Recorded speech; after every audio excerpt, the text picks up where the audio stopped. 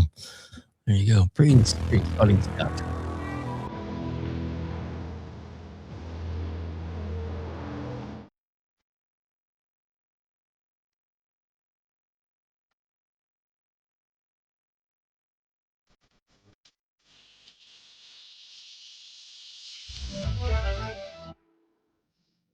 There you go. And the anniversary edition as well. Pretty cool. Like I said, if you've played in one before, they're pretty awesome. The remote, the joystick is probably one of the best for gaming, because it was Arcade Fighter. They had like 15 different arcade games that were fighting games that were synonymous with Neo Geo, and just amazing stuff. Just really good stuff. Good fighting sticks. Great arcade system. And nice that there was the home system, and really cool that it's that they've released it back. And like Hargeet was saying, it's all the original type material made for it. So it's all the plays all the original console stuff. Plus, it also has update stuff like the HDMI and all that stuff's been upgraded. So it's really cool, really cool. What was that? With Fuzzy might not fit the Fuzzy. Let's read. I might get one to turn into an arcade cabinet. There you go. There you go. Yeah. Perfect. Very good. Oh, see, FARK QUE said he sent me something. Uh-oh. Everybody sees. Uh-oh. What? I got a bad feeling about this.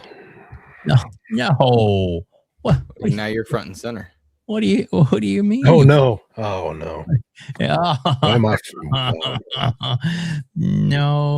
No, it's not. It's not you, Silent. Let's see. Yeah, let's never feel like you're getting ready to take a test. No, I didn't mean to do that. So let me. But you look great, bud. Yeah. Thanks. Am I not as pasty? Because I tried my camera. Oh, wow. There we we go. Yeah. See, that's not so bad. AI cleaned that up. That is not how my face looks, is it? Yeah. There you go. See, that's Oh, man. Could have been worse. FARK QUE is fast with this stuff. Please subscribe to my channel so I don't have to wear that again. Oh, and with that said, let's see here. Let's try this out here. Luke's Yeah, so please. I was just gonna say. Yeah, I'm sorry. Yeah, please subscribe to Luke's channel. Yeah, please do. If Desperately. you're watching on your TV or your computer, you can definitely use your phone and get the QR code from there, or it's in the description too as well. All that is in the description. I do have to update the description here, and I'll do that in a minute for Silent Cypher's add his multi-link thing, which we've added to the QR code, but I will fix that on the page here in just a moment. But if you're listening later or watching later, then it will be updated by that time. So let me,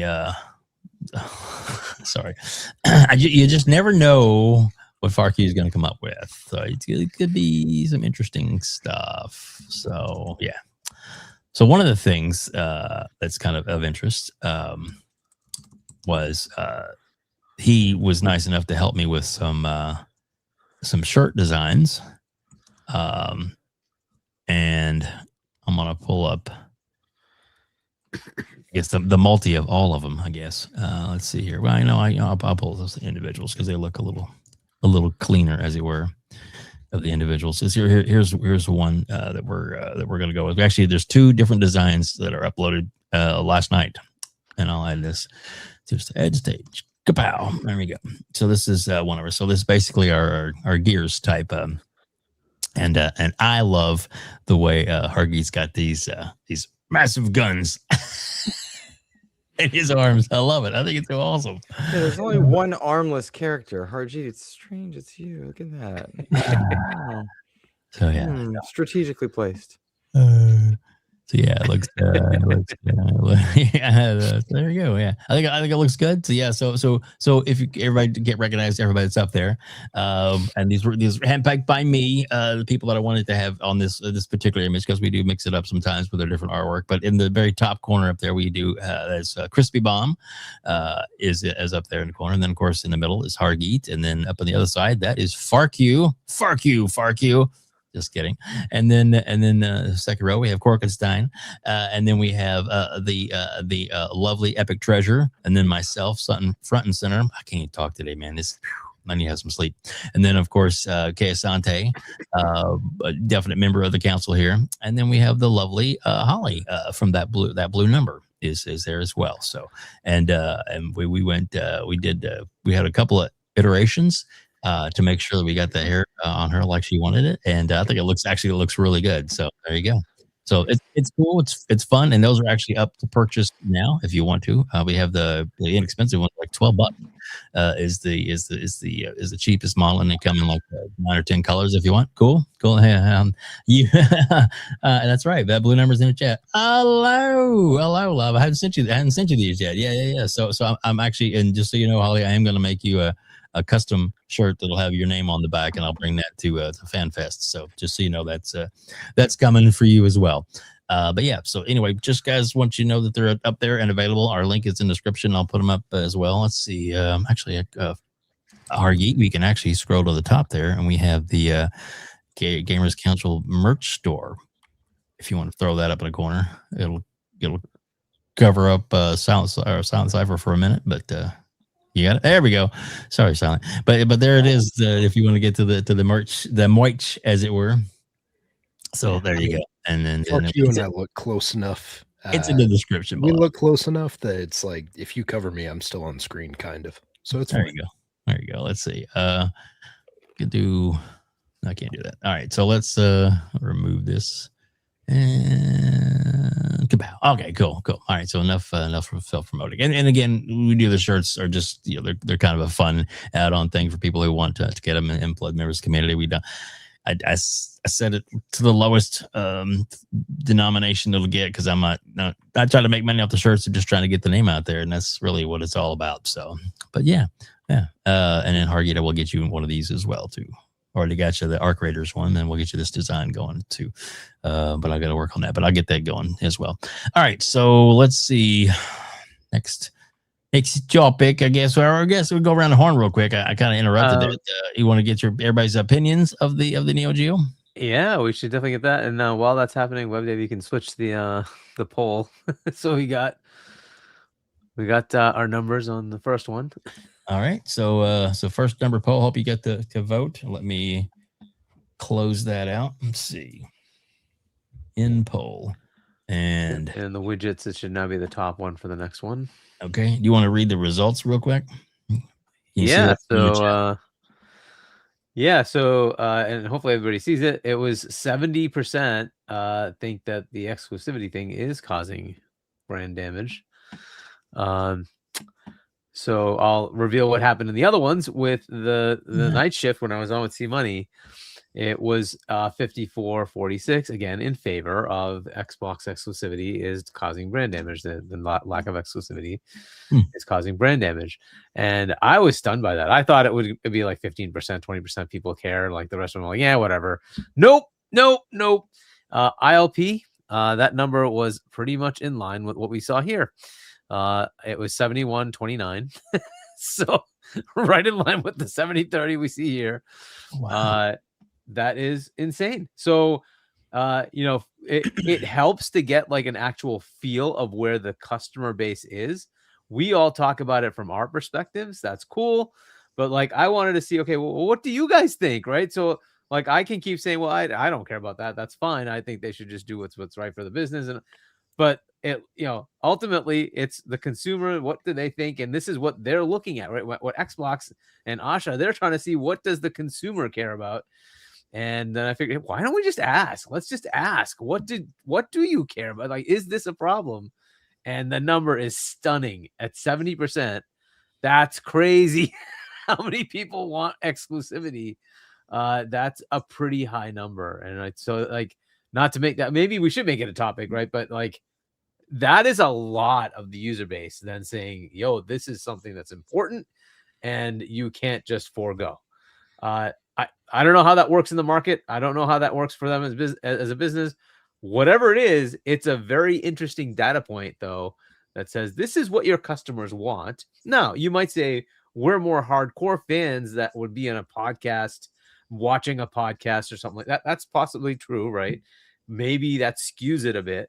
But I thought even 54% wanting exclusivity was crazy, let alone 70% wanting exclusivity. So I don't know. Do you want to make that something we discuss? Is that interesting? Not to forego the Neo Geo topic, but let's get to that too. No, I definitely would love to. So let's get everybody's opinions about the Neo Geo, and then you guys. Then after you guys go around the horn, Hargeet, then talk about your question, and then let's do it. I'm going to turn Neo Geo. I'm gonna turn on the TTS because we were in the green room and I totally forgot to turn it on, and then we need to read a super chat while I turn on the oops. Oh yeah, sorry. Analog AI 50, and I don't even know what that is, like whatever currency that is. Exclusive games are anti-consumer. Corporation just gonna monetize more smaller population, but fanboys don't use logic. I have 3 more games. Fair enough, right? That's a different mindset, but apparently it's the minority mindset. There you go. So, Luke, what do you think about the Neo Geo? Did you have an original? I never had an original. I loved the video. I thought that was legitimately a great trailer set. I would love to see one of those for the Series X, honestly, even this far in, just because it looked fun. It made it look enticing and cool. I don't have any like personal tie to it other than I know when I see something that I really want, a franchise, an IP, a device that I'm nostalgic for. When I see that, I get thrilled. And I know that this exists for Dave, for King, for so many of our people. So like, that's why I'm excited. I love that it plays the old stuff. That anniversary one does look beautiful. No doubt about it.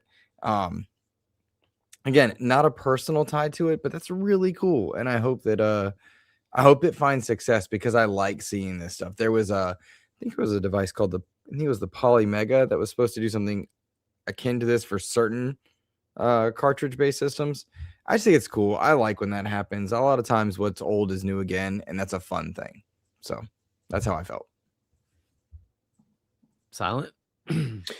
Yeah, I mean, I'm right there with Luke on it. And it's one of those things, I didn't own it myself, but that video was fun. Like, you see it and it gets you excited about it, gets you interested. Like, I'm sure for certain people like Dave, King, etc., like anyone who had it, I'm sure that nostalgic button was pressed. I see it and I'm not going to lie, I want one. I don't think I'm going to buy one, but like it does give you that impulse buy because you're like, ooh, that looks pretty slick. That would look great in the entertainment center. I'm probably gonna try and hold off and not buy one because I don't need one.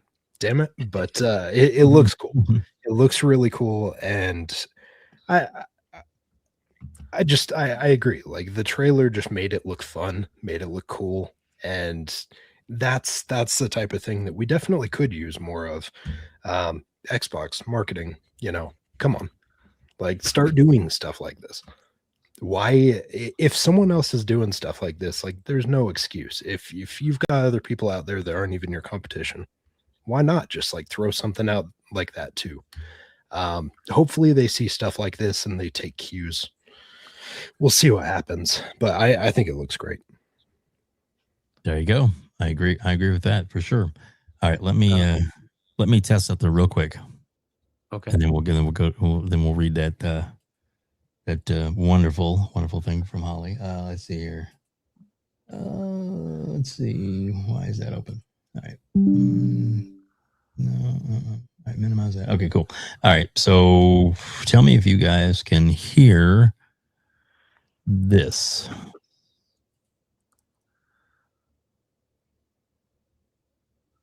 This is a test message. Okay. All right, guys. So we What know. up, Paul? Good to see Luke making the rounds. Hey, it started working. It did start working right away. It's a broke boy. All right. Thanks, So going back, we had 10 WebDave memberships gifted by Holly. That blue number. Thank you, Holly. Very sweet of you. Thanks for that. And then FARK QUE gifts 5 WebDave memberships. And then FARK QUE re-ups his membership as Bram Stroker. And then FARK QUE gifts another 5 WebDave memberships as Bram Stroker. And thanks, FARK QUE. Thanks, Bram Stroker. I don't know if you know that one, Luke, or not, but like tell Luke, the author of Dracula. Like, there's got to be an inside. Well, so joke Bram Stoker, right? It's Bram Stoker's Dracula, and Epic Treasure was reading that, and WebDave was saying, "Hey, Epic was reading it was great," but he called it Bram Stoker's Dracula. Mispronunciation, and needless to say, I haven't been able to live it down. It's like, yeah, Dave's got a real grip on his fiction artist. Well, it must be real tough for you to, to deal with people never letting the past go and having a joke that just really stays. It must be really tough for you. I'm so sorry that you have to go through that. Really? Yeah. Really? All right then. All right. Hey, Luke. Yes? It's not like there would be any fallout from something like that. Yeah, no fallout after that one. I'm just kidding. Oh, no, actually, I'm kidding about that for real. No, I love Luke. Luke is an amazing person. I'm just teasing. Luke. No. Luke's amazing. Luke actually he got injured and earlier today, and we appreciate Luke actually coming on the show tonight because there was a chance that he might not have make it. So kudos to you, sir, for toughing it out and hanging out there. He's got ice pack on his leg right now as we speak. So we're my just wife's kicking you exact while you're words laying were down. my wife's exact words were, because she's a PT and she's messing with my leg, and she goes, "Okay, the good news," in like that high pitch. She's like, "You don't need surgery," and I was like, "Oh, it's that conversation." Okay, so now I'm iced, kinesia taped, and drugged. Here we are. Drugs are good. I mean, Yep. All right then. But yeah, anyway, like I said, we're glad you're here. 163 people putting up with our shenanigans so far tonight. So yeah, TTS is active, it's live. And again, thank you, Holly, for that. Thank you, FARK QUE, for that. Amazing. And Holly, like I said, we'll send you out a shirt. And our shirts are available now, our new ones as well. So we have our creator shirts, we also have gear shirts, and more coming, as it were. So where do we want to go now? You want to get to Nicole? My thoughts on the Neo Geo, right? So Yeah, I don't know if WebDave you've talked about it yet. No, you go right ahead. Yeah, so I actually, like you guys, it's an interesting like the way they put that video together. It kind of pulls you in and you're like, huh. Now when the original Neo Geo came out, I think it was like in college, and I'm like, there's no way I'm affording something like that. It was ridiculously expensive. I'm like, that's not happening. Now that's not a problem. And at $250, it's like, can you imagine like a $250 console nowadays? Like, wow, that's like nothing. That's a night out. So yeah, it looks enticing, especially the anniversary version, right? So I might just like delve into it. Even though I'm sure all these games are available, they're all digitally available, and who cares? You can probably play them for free. But like, it just seems cool, right? I don't know. So I'll think about it. I might actually pick one up. But yeah, it was pretty well presented. It's interesting that they're deciding to do this. I do like how they push this out where like your original hardware works. So if you had any accessories, they'll just work. If you had any cartridges, they'll just work. That's fantastic. Yes. Like most of these things that come out, they're usually a totally different like thing where you can't use any of the stuff you already had. This is very cool that everything you own, it's gonna work. That's very, very cool. Very interesting that they did that. So yeah, we'll see where this goes. It's not like there were a lot of people who owned a Neo Geo because it was a very expensive console when it came out. But for those who did like actually create a little library, if they still have it, it is kind of an interesting thought to have that come back. And heck, just for the price, if there's any interesting games here, it could be an interesting, like, a collection piece in a gaming library, right? So it's an interesting one, right? I certainly not like the high fidelity of today, but for then it was really kind of a pretty high end machine. So kind of cool. I like it. Let's hope it does well enough. Exactly. I owned one myself. I loved it. I enjoyed it for a long time, and then at some point I was like, there's some new stuff that came out. I thought, man, if I sold this, did this, and of course my son was really upset with me because I didn't give him the first chance to buy it. But then again, I knew if I had sold it to him, it would have definitely, I would have, had the old dad guilt about, oh, you can just have it. And I was like, I already sold that, son. Sorry. Ooh, what do you mean you were building a collection? Ooh, sorry about that. Yeah, he's got most of my old systems now anyway. But that one he kind of wanted, and I feel bad about it. But as soon as I told him about it yesterday, he sent me a picture 10 minutes later with the receipt where he had bought the system and 3 games. And so I was like, well, there you go. So he can afford that now too. So there you go. That's fun. Yeah. That's fun. Yeah. It looks cool. I think it's really cool. So Hargeet, I just put up the brand new question. So while that's simmering in the chat, the new one, I want you to read the first chat question again, give your opinion, and then let's go around the horn. Yeah. So the first poll was, is the lack of exclusivity causing brand damage for Xbox? And the result was basically 70-30. And I said it was a little different with Night Shift with C-Money. We had a 54-46. And then with ILP, it was same thing, 70-30. It was 71-29. So given that, I'll throw it out to you guys. Luke, what do you think about that? About the numbers or just the idea of exclusivity hurting the brand? No, the numbers. Like, what do you think about like the community thinking that is that big of a deal? And your personal approach too, and your personal answer. Yeah. Yeah. No, I am glad to see that. If I'm being honest with you, I made peace a few years ago that Xbox was doing the "This is an Xbox" campaign, and that they were going a different direction and whatnot, because at the time, and maybe still, it meant the continuation of franchises that I love, right? Halo, Gears, Forza, Doom. Those are the games that I love. They're tattooed onto my body, right? Like, I love them. And so for it, at the time when I saw that, I was like, oh, if that's what it takes for Xbox not to fold or for them to survive, fine. I'm here for it. I mean, I love those games more than I love Xbox as a brand, right? But I do agree that the lack of exclusivity hurts the brand. It does sully the name a bit when you look at its 2 major competitors, specifically in the gaming space, mind you, not in entertainment space. Like, Nintendo preserves its exclusivity at all costs. PlayStation is dabbling, but a lot of what people identify as PlayStation has remained exclusive. And to see the community respond with those numbers says that, okay, I'm not the only one, right? Like, at least it's not just me that does miss that element. There is something special. I recently, for channel purposes, we jumped into, we got a Switch 2 where Nintendo sent us some stuff. So we're checking out some of their content, and it's like, you can't play this anywhere else, right? Whereas I'm reviewing Lord of Hatred on my Steam Deck and on my Xbox and on my PC, right? I'm bouncing around. And so that in and of itself shows what exclusivity, the power of it can and can't do. I do think it does hurt the brand overall when you don't have something prestigious.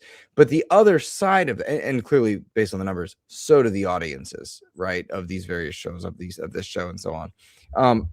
The other side of that, and this is the key that gets lost, the nuance that gets lost in this, is the games have to be worth playing, worth being, bar none, only have this, right? For PlayStation, it was God of War 2018 and Spider-Man and Ghost of Tsushima that put it on the map. Elite level. Nintendo's had a long line of elite level games for that audience, right? Xbox dropped the ball. There was an entire year where they didn't have exclusivity, or they didn't have games. I'm sorry, they didn't have games. And then what they put out launched poorly, and for like a 3-4 year window. And that sucks because I love me some Halo Infinite. I played the mess out of that multiplayer, love the campaign, but it wasn't prepared for live service. Redfall stuttered and stumbled and fell.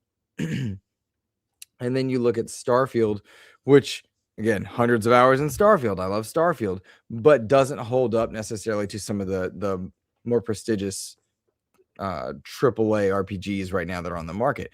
And so if you're going to be exclusive and have your brand that needs to be special, you must also have elite level games. And that's where the stumbling block was hit in the Xbox Series SX generation for Xbox. The counterpoint to that is, well, they certainly seem to be hitting their stride now. How happy were we at Community Fan Fest last year when we were like, oh, Clockwork Revolution. Ooh, we got some Fallout content. Ooh, Final Fantasies. Now it's over on this box. No longer are we sullied in that sense. Now we've got Grounded 2, which at the time I was like, I don't get it. Now I get it. I've played that game for 50 plus hours. I love Grounded 2. No idea. Didn't expect to, right? Outer Worlds 2 is a great game. The games are now arriving, but we're now asking as consumers, also as enthusiast press, also as content creators in those three medium, we're now asking, okay, where's this going every time? What does this mean? Is 4K Forza's going? Starfield went. Are we happy with those numbers? Are we upset? And like, that's the mixed messaging that this question specifically calls into play. And so I do think the lack of exclusivity hurts the brand. The lack of elite level games to compete with competitors on that level also hurts. So that's that's a two-sided coin.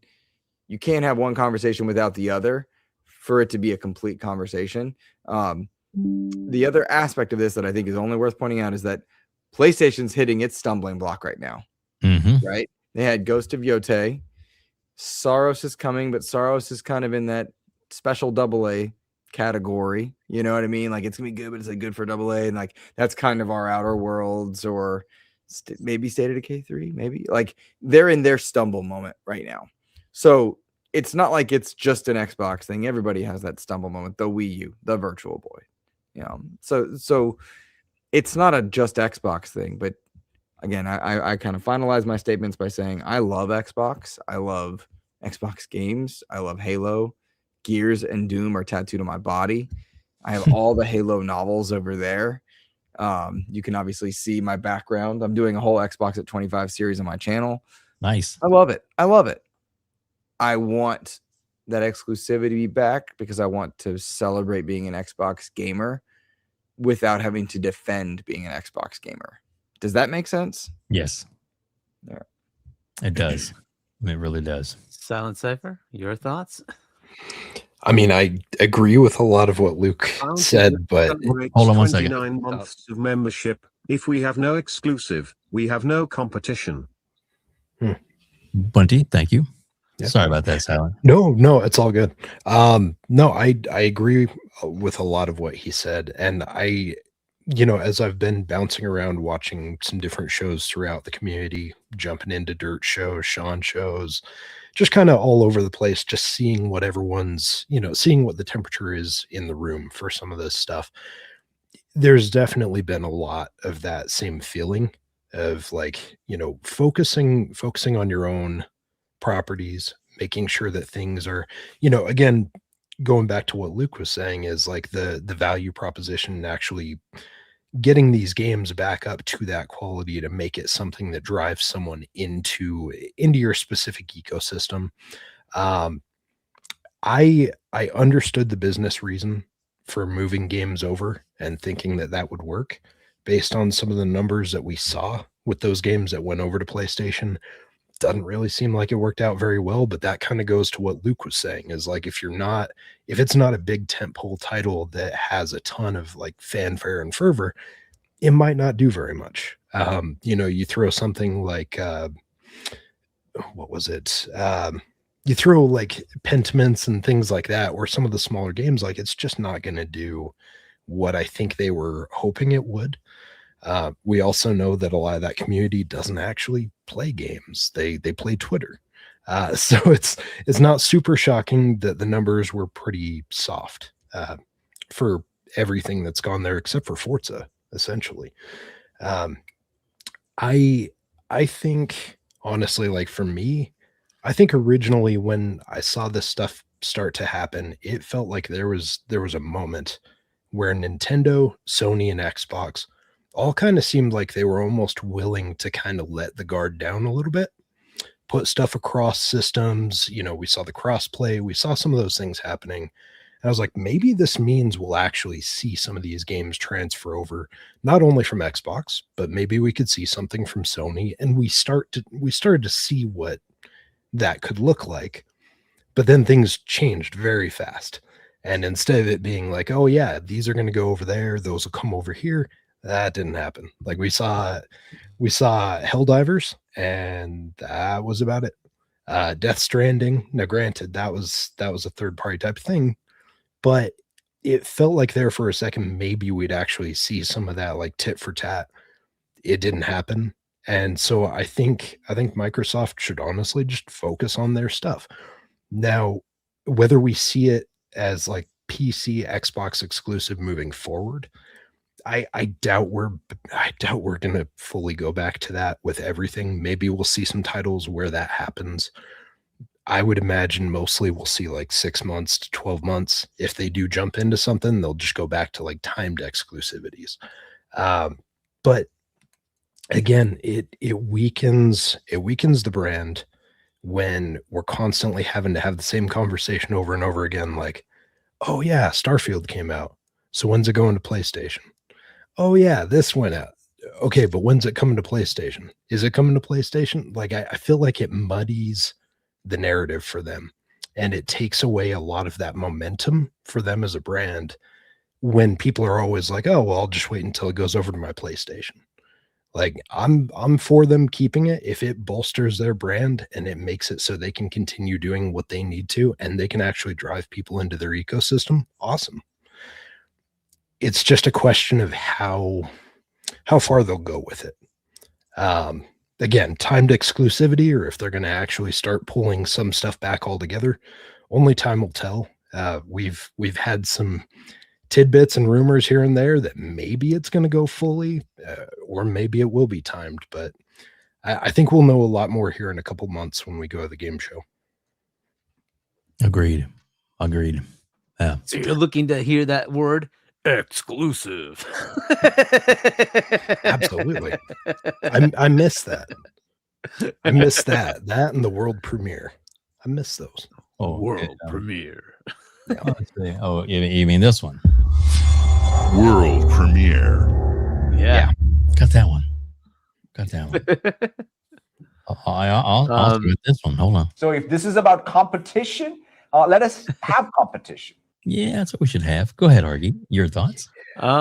Yeah, I mean, like, I think you guys basically echoed everything. It's it's very interesting to me. I don't care about the exclusivity thing. As long as they did two things, I think that was fine, because if you merge in Windows, you don't have to worry about like the platform not being large enough for other games to be coming to your platform, because now you have access to Windows, so it doesn't matter, right? And the other part was to have enough of first party content that people always see you because you have your own content, right?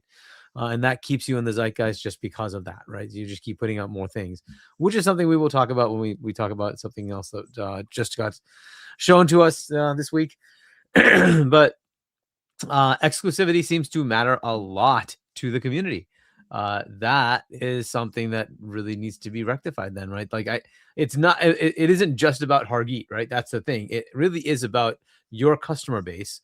And if the majority of your customer base says this ain't it, well, then you have to do something, right? You have to do something to kind of resolve that. It's interesting, at least that they're talking about these things. We hear plenty of rumors about, hey, these things are all on the table right now, and they're having these discussions. And I just figured it'd be good to get like the actual like temperature of the room. What is it that people really want? Is this like a non-issue, or is it a major issue? And it turns out for this specific thing, it's a major issue, and they do need to resolve it. Unfortunately, it's really something they have to figure out a way to do. Like you're saying, it could be a timed exclusivity thing. You have to be clear about it, though, that it's timed exclusivity, because you can't like hide it and just assume that people won't figure it out. Because so like if you go ahead, Luke. Well, that's what I wanted to comment on, and then I have a follow up for you. Is so that if they're going to do timed exclusives, I don't think that's necessarily a bad thing. But what we as consumers, enthusiast press, content creators, wherever we rank on that list, right? We should not watch an Xbox showcase and wonder where a game is going, because then every news article, every bit of info is asking that question and focusing on that rather than the quality of the game or the stories that might come from seeing new content. But we don't know where this or when this might be coming. Is it going to go to Switch 2? Is it not? Do they have dev kits? Where is it going? What is it? What's the relationship with PlayStation? Are they publishing? Like, does Xbox want to be a publisher? Do they want to make games for their own platforms and first-party developer? And so we must know that, and the messaging must be clear, because if we're worried about where it's going to go and we're not sure, and it's a case by case is not acceptable, because then we're asking questions. If we've got a standard modus operandi, then we can move forward with coverage accordingly. That's what the brand needs. That's the difference in brand sullying or brand confusion. So Yeah. Makes sense? Yeah. And to that point is the next question, which just dovetails right into what you're saying. Do the logos for the other platforms bother you? If we're in an Xbox show, do you want to see a PlayStation or Switch logo or a Steam logo or whatever? Do those other logos bother you? And in our poll, that's at 56. Yeah, it bothers them. Yeah, the poll is active right now, folks. So please jump on and get your comments on that. If you're in the, if you are on YouTube, the poll is open right now. We've had, let's see, 77 votes so far, and we have over 200 people in the chat. So definitely, if you want to vote, go on. So the actual question is: do logos like PlayStation and other platforms in trailers on an Xbox showcase bother you? So yes or no, jump on there and give us your answers. We'll already started to jump up a bunch there. So please let us know your thoughts. Answer that poll, and we'll go from there. Go ahead, Hargeet. Sorry to interrupt you. Yeah. So to that point, as far as the other one, so on Night Shift, it was 52-48, pretty much in line. In ILP, it was 57-43, literally in line with where we are right now at 56, 44. So it seems like it slightly edges over, but sorry, Xbox is the only platform holder with no exclusives, and claiming it's good for gamers is like only the US giving up nukes and calling it good for humanity. Carl Weeb, you couldn't have said it better. As very, very much agree. So to your point, Luke, that also seems to be a problem, right? The majority of people find that those PlayStation logos or any other platform, whatever logos, do bother them. They don't want to see that there. But look, I'm on the opposite side of that. I would prefer that everybody were mandated to say that this game is coming out to these platforms, right? So that way, anybody who puts out a trailer, you know where that game is going to go. First, it helps the developer and publisher, because it reaches all the audience that could potentially buy it. Second, it tells me as the consumer, I don't care whose show I'm watching. I just want to know where I can buy that game. If it's going to be on Steam, I'm going to buy it there. If it's going to be on Xbox, I'm going to buy it there. Wherever I happen to be, I'd rather just know it's coming to my platform. I don't care about this whole like obfuscating things and I have to go dig and find it. Why not just tell me? Oh, we got another Your one. competitor PS is not showing the Xbox logo for Fable and Forza. Yeah, and that unfortunately is the world we're in, right? Is if you look at anything from those, Nintendo and PlayStation, they don't show those. That's the difficult part. Is if that's the competition, then what do you do? Phil was taking the high road, saying no, let's show people where these games are coming. But to your point, Luke, that like, hey, it'd be better to just tell me this game is going to go to PlayStation now, right? Versus have the game of like, maybe it goes there, maybe it doesn't. And then the talking point is this going to release there? Not the, oh shit, did you see that awesome trailer about this game that's coming out? No, it's why are we not seeing it on PlayStation or Switch? It's like, well, that like let's talk about the game, not the. But that unfortunately is also apparently slightly more of a bother than not for the chat for the community. And I assuming this is the same for the majority of players, which it may not be, right? We're probably more in tune with what's going on in this industry, and that's why people are in the chat that are watching these things.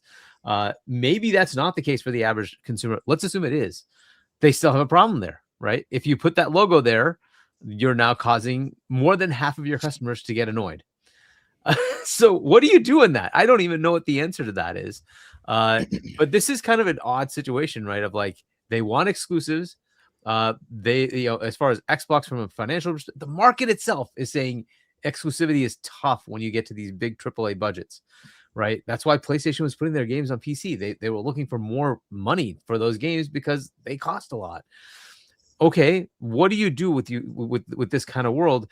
Do you say, you know what, exclusives, let's go back, right? And let's just do all exclusives. If you look at some of the data, I don't know if we were going to actually talk about this or not, but Alinea had put out all these their estimates of the sales of these games on PlayStation from Xbox, and outside of Forza, a little bit of Sea of Thieves, you could say maybe like Gears Reloaded was okay at like 600-700K potentially in sales there on PlayStation. It crossed 1 million, I think.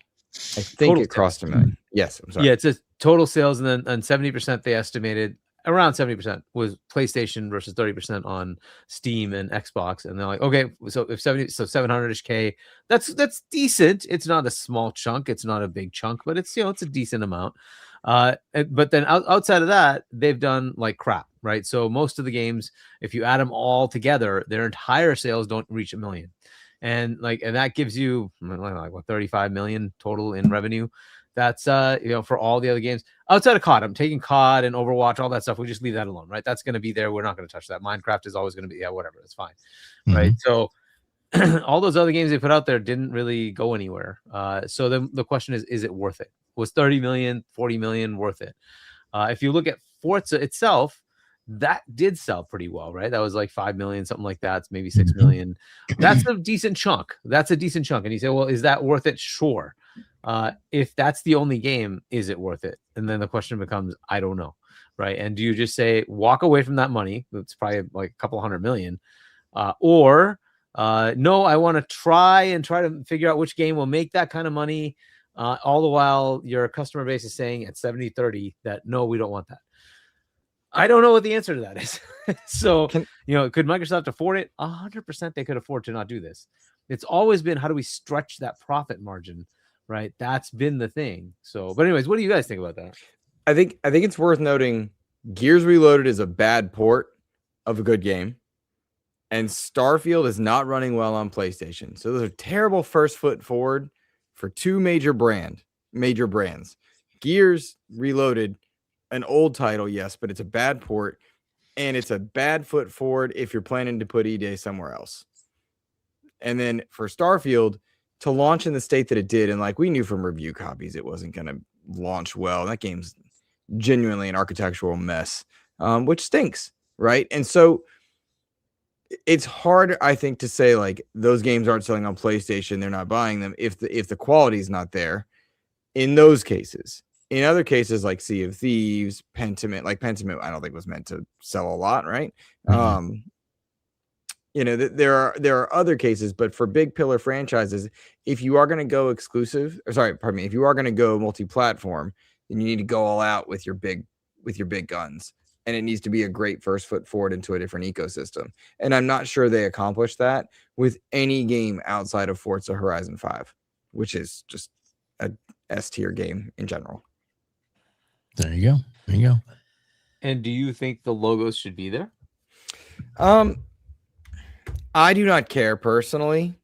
However, I do feel some kind of way when I see it, and I don't see it everywhere else, right? One of the things I loved about seeing them is that it showed there was this moral high ground, and I like that. Like, I'm a dork. I'm naive in that way, but that's not business. And if your two biggest gaming competitors, not entertainment competitors, but gaming competitors aren't doing that, why are you? why are you're in third place. You need to be clawing your way into why we're special. Yeah. But do they bother me? Not especially, but I'm not liking it. And if the majority on everyone's polls on the various shows are suggestive that it does bother the majority, then take them away, because I don't know that it's helping you. Did it help sell the Outer Worlds? Nope. Did it help? And so if your fans want that, that's an easy win. If you're the new team, the new exec team in the C-suite reporting to Asha, and you're saying, and you have data beyond just our polls, right? You have data that says people don't like this. That's the easiest win in the world. Okay, take it down. We'll release it in a press release. Put it. There you go. Done. That's how we get it for all the other stuff. Fine. Yep. Silent Cypher, what do you think? Yeah, if you have anyone that throws a fit about it either and says, oh, well, we have to have you show that, though, because we want to make sure people know it's on the other systems, that's a you problem. Because when Sony does it, they're not showing Xbox. They're not showing Nintendo. Like, I think either way, I think that there should be some sort of balance to it. So for me, I would say get rid of them. I don't like having them on there. I think it's like what Luke was saying, is like it kind of gives you that like gut reflex when you see it, just like that's. But I think the thing is like, if Sony's not expected to do it, why are you expected to do it? Why are you bending over backwards when the competition's not going to do it? You either take them completely off and no one gets to play that game, and it's just, as far as the consumer knows, it's on your system and they have to do the research outside of that, or you make it so everyone has to have all of the logos. Whichever way it works, there should be some sort of parity to it to get rid of it, because it is kind of a sleazy thing and we know why it happens. IGN even had an article, I think it was like a year ago or something. They're like, oh yeah, here's all these games that are coming out. And they didn't say anything about Xbox in the article, but they mentioned it was coming to the other systems. It's like, come on. Like, we know why you do it. It's gross. Let's make it so it's not like that. There should be some sort of parity. Yeah, I think to that point of both of those is like, we could do it differently, right? So you could take it away and then just say, you know what, for those games that are coming out on the other platforms, Sony has their own showcases. You can put that in their showcase. Nintendo has their showcases, and they've done that, right? They put their games in their showcases, and that's a totally fine way to say this game is coming to your platform, right? It does not have to be on the Xbox showcase. That's a possibility. Again, I'm more of I would rather see those logos, but fair enough. Again, it's the same thing. The community itself is saying, nah, I don't want to see those logos, right? And again, this is just interesting data to give to Microsoft to say, hey, this is where your community is. This is where your fans are. They don't want to see that. They don't want to have no exclusive games. And okay, fair enough. So we've run through these rounds. I don't know if we've done the third poll yet. I'm going to jump on this one, though. I want to jump in on this one. I have to give my opinion on this. So, and we'll read that one comment if you don't mind. Sure. Dragonfly Jones. In my opinion, Xbox is bigger than a console. Good point. Good point. It is, and they are one of the biggest publishers now that there is. One of the biggest publishers there is, and that's a good thing, I think. My opinion, and I know I've listened to shows like Sigs and Serial, which is absolutely fantastic. Great. He breaks down a lot of the good, the different, we'll say, pony salt, as it were. And it's pretty damn funny. But one of the things that he says, because he's a PC guy himself, and he thinks the exclusive is like, what's like you saying, Xbox exclusive games, his mindset immediately goes to what's on PC. It's on Steam, so it's not exclusive. And I get that. But the point is a console exclusive. Now, you may think that's kind of nitpicky. Only reason would like to see no logos is because so many PS fanboys watch Xbox shows not for the games, but just to see what games PS gets. Irk them. Yeah, exactly. I will say that's a definite good comment. So yeah, I agree with that. But so let me say that I think the mindset of a timed exclusive is what I want. If there is 3 months, 6 months, it's categorized as an exclusive. Console exclusive is all I'm worried about. Because when you look at what is an Xbox, if you look at an Xbox and the new Xbox coming out, it's going to play everything. It's going to play Steam. It's going to play Epic games. It's going to play GOG games. It's going to play all those games in your collection. It's going to play PlayStation games. That's right. There's going to be we think no. It's going to be PC capable. So if there is a PlayStation app, which we do know is in the works, that works on PC, that at some way, whether it's officially there or backdoored, we'll be able to play. Windows, we'll be able to play on that console.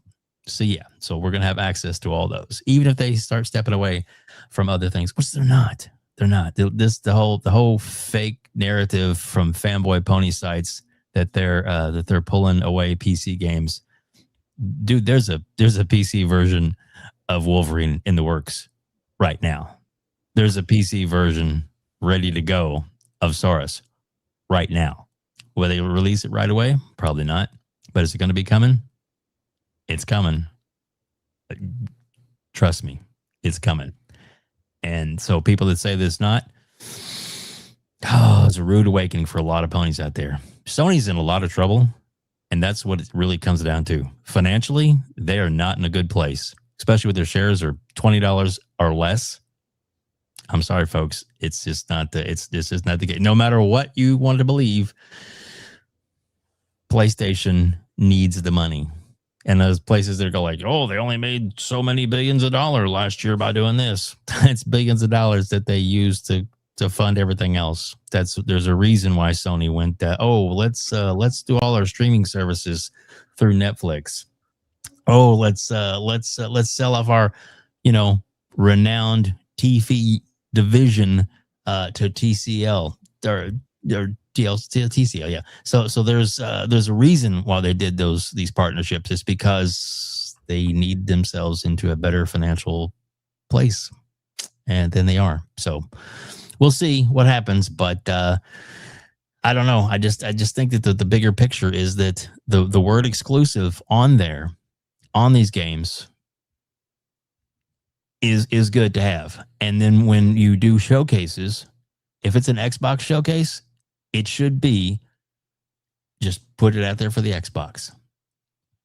I've heard rumors, but no definites. Do we know PS is working on a PC app? I need source if there is. Well, they are, and I can't give you one. That's all I can say. So yeah, but they've even said it themselves. Hell, Jim Ryan even said console games are not enough, and they started putting their games on PC. What other proof do you need? And that they are making a specialty app.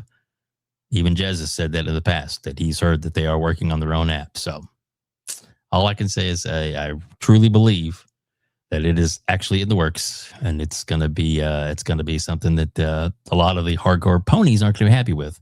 But it doesn't really matter what they think. It's what Sony needs for their bottom line to make some money. So if you're talking about the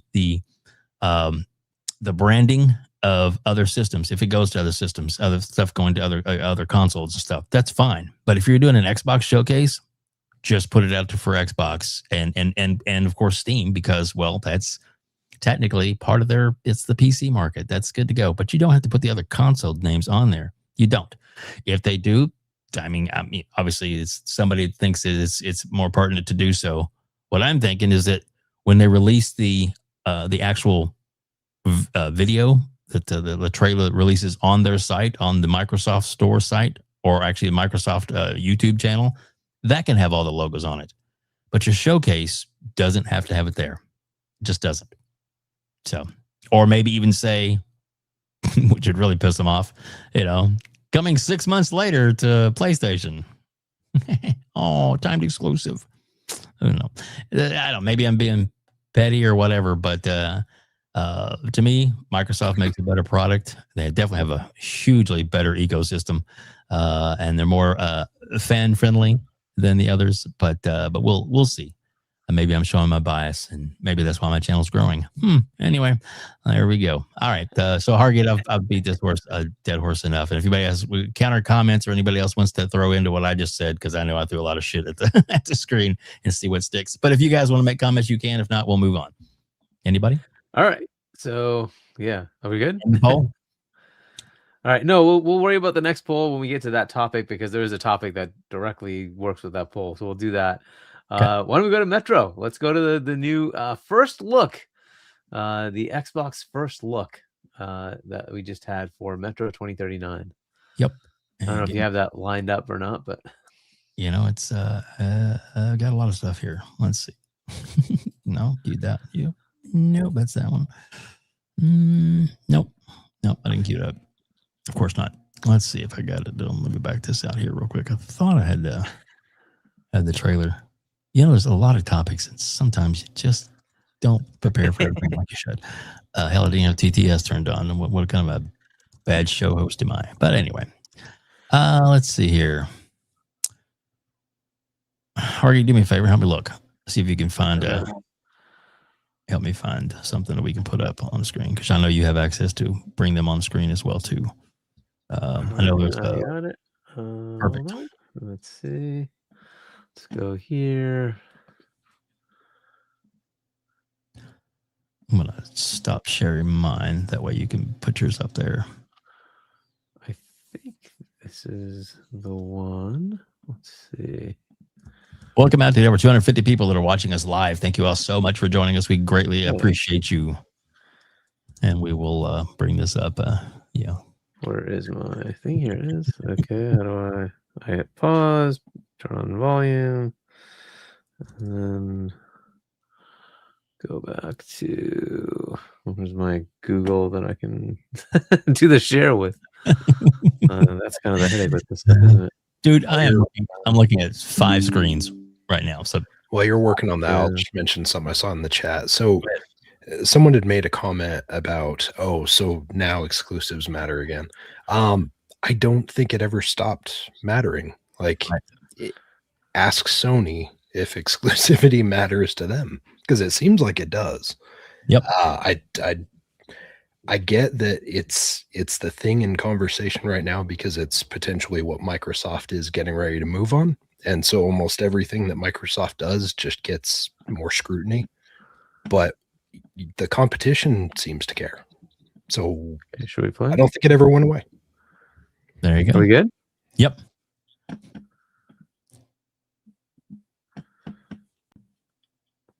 So let's see.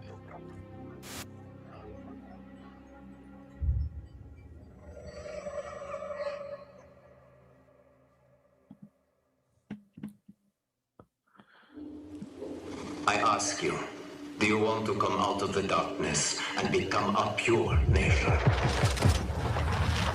I ask you, are you ready for great changes under the guidance of a great leader?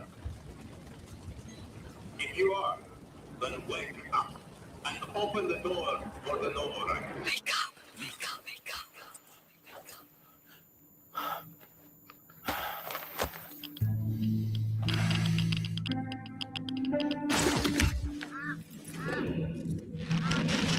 Wake up. Wake up to a pure nation. Clean air. Bright future.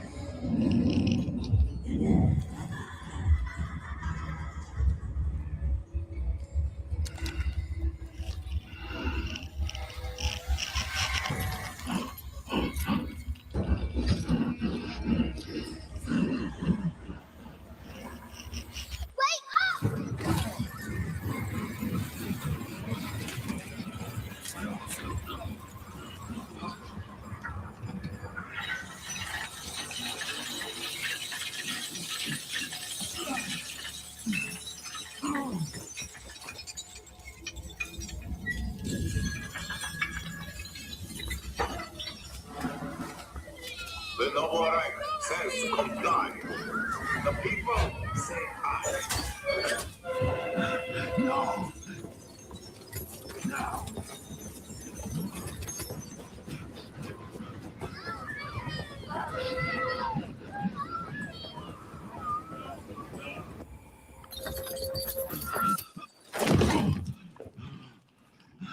Fear not the enemy's threats, for the Führer hunter protects you. Where are they taking them? Can you hear me? They do. They hear everything. But you don't let them speak. No. It's not about me. I won't ask again. It's all about you.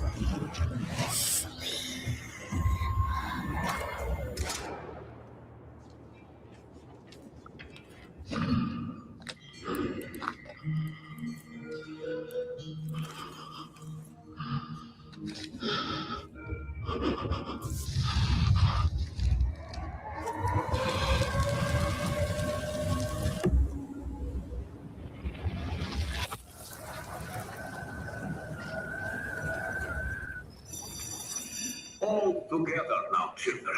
The Lohr is our home. Either we destroy or we are destroyed. No one will mourn us if we die. Mercy is weakness. Our enemies have no pity for us. No. The enemy must be destroyed. The enemy must be destroyed. The enemy must be destroyed. The enemy must be destroyed. The enemy must be destroyed.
Your nation, clean air, bright future.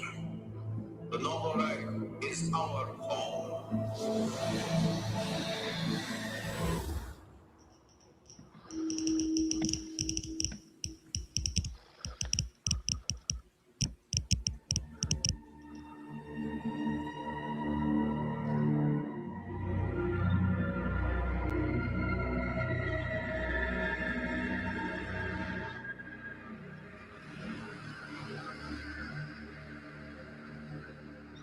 Thank you for joining us today as we reveal Metro 2039, the next installment in the Metro franchise.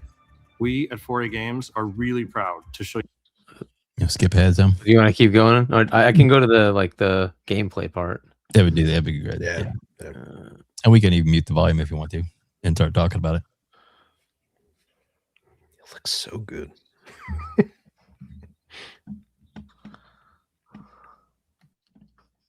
I mean, the Metro games are good. Shit, you can get the bundle for like $6 right now of the original. Yeah. So worth it. Yeah. Yeah. So Silent Cypher, what do you think about the first look, the reveal, the whole thing? Did you watch the whole thing? I assume. Yeah, I did. I really liked what we ended up seeing with it. I know obviously a lot of it's just like actual CG and stuff like that. It's just, some cutscenes, but 4A has the pedigree for it. We've seen it with their games previously. Like when Metro Exodus came out, that game looked really solid. Especially like, because I think when it first came out, it didn't have some of the tweaks for optimizing. I think when it was coming to the system, it hadn't been fully optimized yet. And then when it came out and they had like the update, you jump into that thing and it looks and plays so smooth. So us seeing this from them right now, like, yeah, video, rendered footage, etc., but they're good at this. They know what they're doing. It's going to be pretty close. It honestly, though, with how good it looked, I was sitting there kind of thinking, like, is this something we see on Helix as, like, beginning of that generation, or are we actually going to? I mean, it's probably going to be cross, right? Like, it would be cross generational, but it looks really, really good. And even just the little like dev diary thing that they did afterwards where they're all talking about the process, you can tell that it comes like, from a special place for them. It's very much a labor of love. Same type of thing as what we saw with Stalker when that came out. Obviously, these guys have been through the ringer when it comes to their dev process and life in general. And so the fact that this thing's even coming out and it's coming out looking like this is awesome. I'm stoked. I enjoyed the old games and I'm looking forward to jumping back into that universe. There you go. Luke, your thoughts? I loved a lot of what it talked about as far as, well, first of all, the trailer was amazing. It was powerful. It was very emotional. I love what they've said about how it was made during wartime.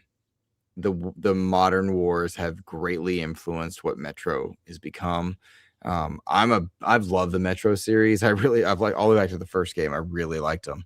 I thought Metro Exodus was incredible, but ironically, it was very different than what Metro is, right? You are literally outside of a Metro.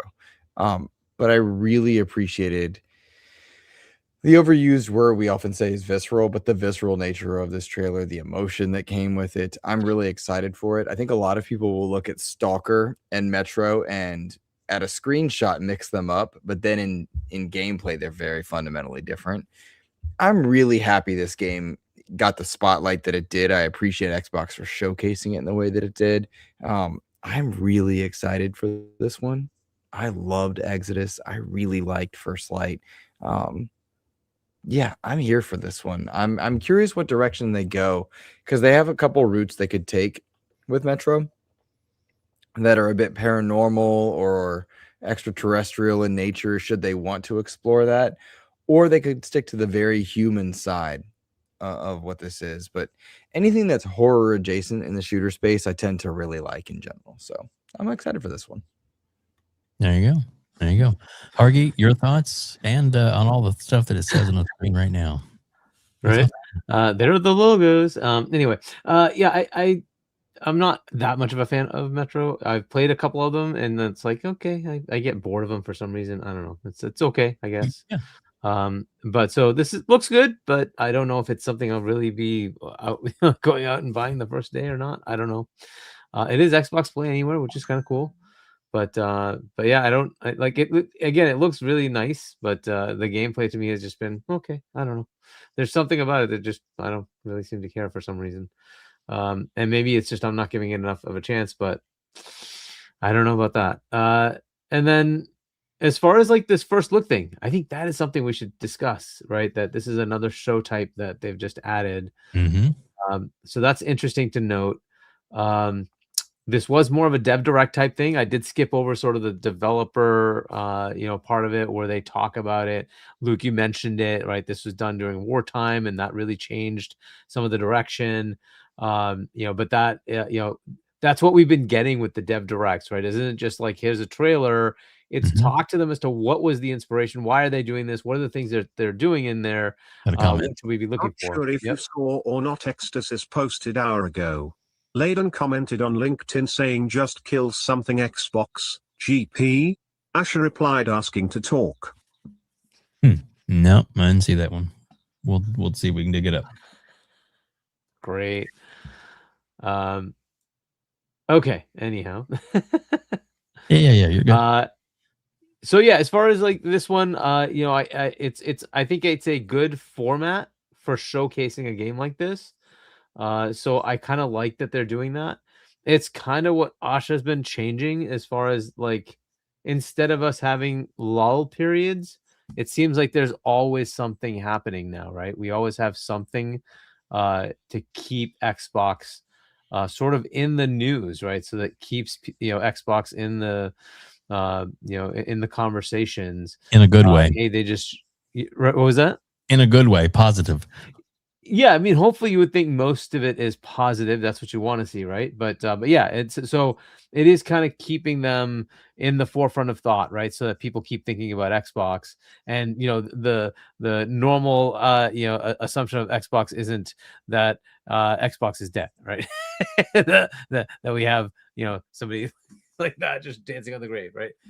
That meme seems to have quieted down, and I think a lot of that is because there's just a lot of things that keep happening to showcase where Xbox is right now, and they keep doing things. And Asha's kind of like looking at every part of it, and you kind of get these like leaks of like, oh, they're talking about this, they're talking about that, right? So I think this is another good step, right? So you can only do so much in one show. The Dev Direct had quite a bit to show us for their first party stuff. So they're like, hey, maybe we should have another one, right? We can have another Dev Direct. But we'll call it something different. This is first look, and it kind of gives you the same kind of thing where you're talking to the developer, you're getting to see some of the gameplay, some of the game itself, some of the trailers, whatever, right? So you get a reveal, you also get some of the background on what's going on, right? So it's pretty cool. I think this is kind of an interesting format as well. So hopefully we'll see a bunch more of these. But you get like your kind of major shows. You have your partner previews, your ID at Xbox. You have certainly your Dev Direct, your June showcase. Your continued partner previews that they kind of layer out throughout the year. Usually they have one like in the fall timeframe as well, right? But in the middle, you can do these kind of things, and I don't know if they do them for their own. But maybe they do, right? Because again, they have a lot of content, but maybe they want to have that kind of put in a bigger show so that people see a lot of things together. Again, this is up to them, but I will say like that team, like like Tina's team, Tina Mini, like that team has been like smashing it, right? As far as trying to get engagement with all these showcases. They've been trying to figure out what mix to use. The Dev Direct was a fantastic idea. This kind of just expands on that, but gives you a shorter form throughout the year with different games like that. It's a pretty cool thing to do. So I kind of like that is what they're doing. As far as the game itself, it is what the game is. It's Metro. It looks like Metro. So it'll kind of have that feel. Sure. We'll see how it goes. I think Silent, you mentioned it, like, is this going to be a cross-gen? This is coming out just like Exodus 1 year before the next gen consoles come out. So Exodus came out in 2019. And next gen started 2020. So this will come out. It's supposedly this year. It's supposed to be this year, 2026. Yep. 1 year before Helix comes out. And then there were updates, right? So there was a next gen update when the Series X and PS5 came out. And they did update it. So I would assume they'll do the same thing when Helix comes out. We don't know what the plans are for PlayStation side yet, but if they have something next year as well, I'm sure they'll update for that as well.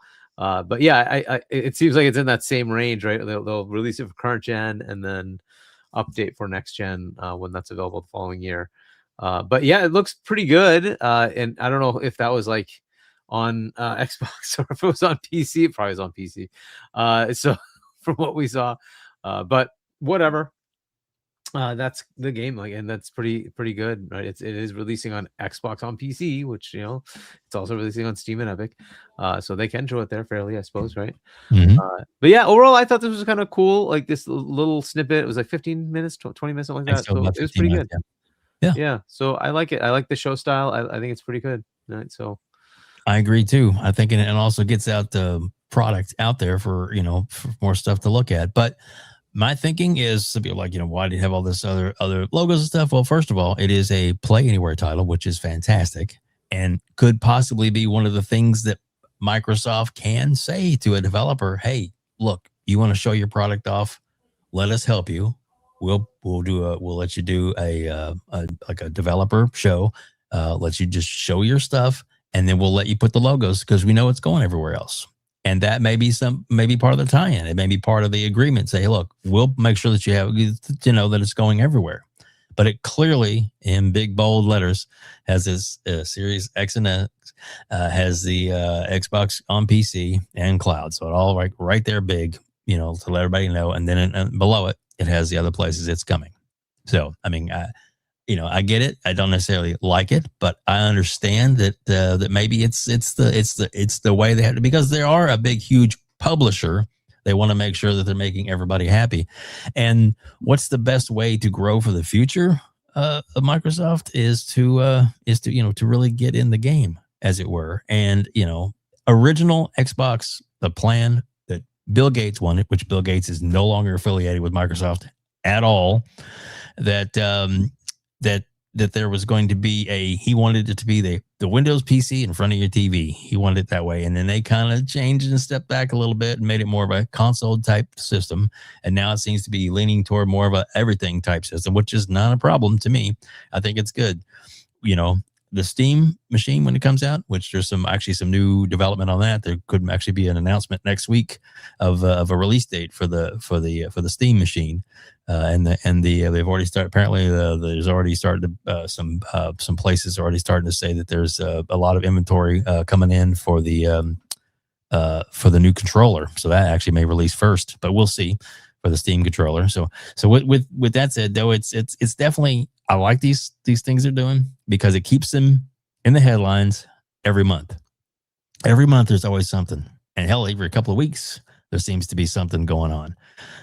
You never know, but I think this direction is the right way, and I think this is the 25th anniversary. There's going to be a lot more said before the year is up, and I really truly believe that by the end of this year, by the time the Game Awards get here, you're going to really feel that Microsoft and Xbox have put themselves in a very good position going forward for gaming. Let's hope. And let's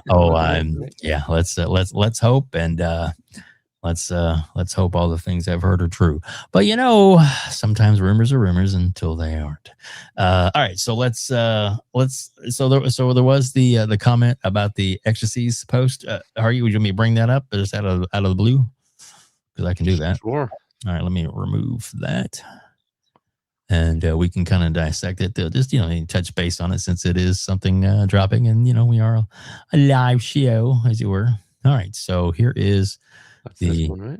Oh, yeah. Yeah, we did. I was just putting up Sure. This was the super chat about it, but yeah. Yeah. And you can read it if you want. So not sure if you saw or not. Ecstasies posted hour ago. Layden commented on LinkedIn saying, just kill something Xbox. Asha replied asking to talk. Yeah, which that doesn't necessarily mean that she's like, I want to talk about what to kill, but most likely she's like, you know what? You were pretty much prevalent in that ecosystem over there. Let's talk with you and see what you can see what you might be able to, so we can benefit mutually from. You never know. Like I said, the woman I think is very smart, and I think she is doing some of the right things. I'll let you read this, Hargeet, and then I'll zoom in on the actual LinkedIn. So Asha Sharma responds to Shaun Layden's critical comments about Xbox Game Pass and its unhealthy model that needs a post-mortem autopsy. The response from Xbox's new CEO was, I'd love to chat with you sometime. Yeah, so it doesn't say that she agrees with him by any means. That's definitely not what this says, as you can clearly say that. And somebody made a comment earlier about the Game Pass is they should kill it off. I'm like, you definitely in the wrong chat. I'm just saying right now. Game Pass is not going anywhere. Game Pass makes way too much money for Microsoft to get rid of it. And if they may tweak it, they may change it, they make some updates to it, which hopefully they have a lower price tier and some other things that they do tweak to it.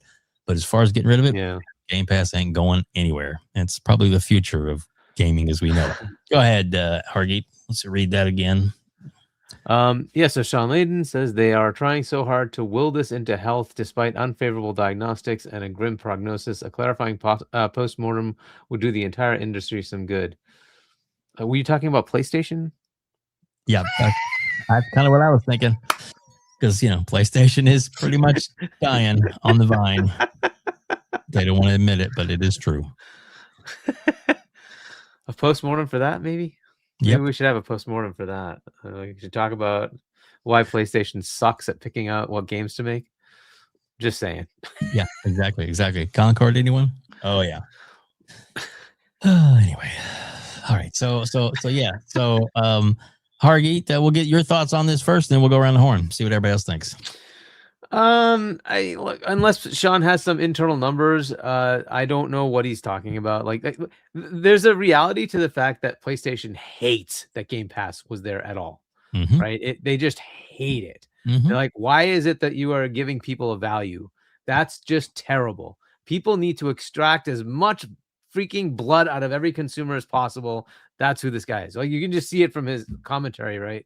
That it's all about how much money they can pull out of you as, oh, you little consumer piece of shit. Give me that money. That's what this person is. And like, you see it from their comments, right?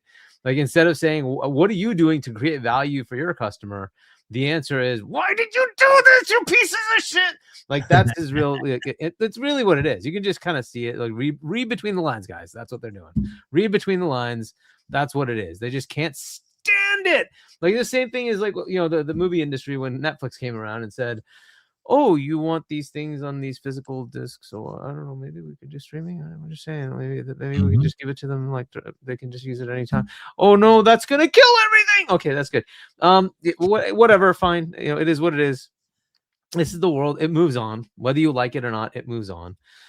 So your old model is cool, great, right? So whatever, but they have a different model. And if that doesn't work for you, that's fine. It doesn't matter. As long as you can keep it, extracting that blood out of your customers, and they're happy to keep bending over and taking it. Sure, why not? Let them have it. It's great, awesome. I don't know what else to say. Yeah, maybe you should consider how you're making your customers' lives better, though. But maybe that's a different model to use. But I understand you're beholden to your shareholders. You got to extract that blood. I get it. Yep. Yeah. Well, before we go around the horn, I do want to address this comment. Redfall, anyone? Well, let's see. Redfall is still available. Redfall got fixed and actually is a playable game. And it didn't get canceled and it didn't get removed. And it's still available and fun to play. But unlike Concord, which was a $500 million flop and fail. So I wonder what you think. And of course, other games on the chopping block, there's been a lot of cancellations for Sony. And who knows how, as Hargeet, you can even pull up the numbers in the background if you want to and find out how's Marathon doing these days. And and then of course, will Fair Games? I think it's kind of falling, so I don't know. And will Fair Games come out? I don't know. We'll see. But yeah, so Sony did make the push to do that, but then Jim Ryan passed out some cookies and then he fired that department too. But anyway, all right. So I know I'm getting a little salty, but I don't give a fuck. 24-hour peak was 24,000, which I mean that's something, but I don't know if it's enough to sustain that game or not. Not the numbers they were hoping for, I'm sure. So we'll start at the top. We'll go with the Silent Cypher. Silent, what are your thoughts about these comments from Shaun? Should he just shut the fuck up, or should we listen to him? And Asha, she's like, I think she's a very smart woman. She's maybe she can, if anything, shut him up, or maybe at least, well, if you got something to say, what are your thoughts on it? I just keep thinking like he acts like a scorned ex-girlfriend or something. I don't know. It makes me wonder if there's something like on the back end that we don't know about. Like maybe he tried for some position or something high up in Microsoft at one point and they said, no, we don't want you. And so he's pissed off and just angry.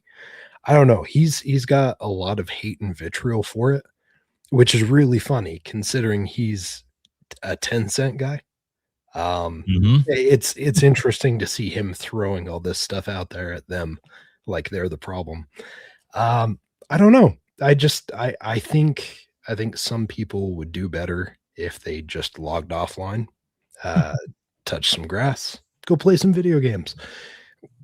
Some of our 50-year-old pony friends that have been making some interesting comments recently. I don't know if you caught some wind of that whole situation. Yeah, older folks that really, really, really should just log off. Yep.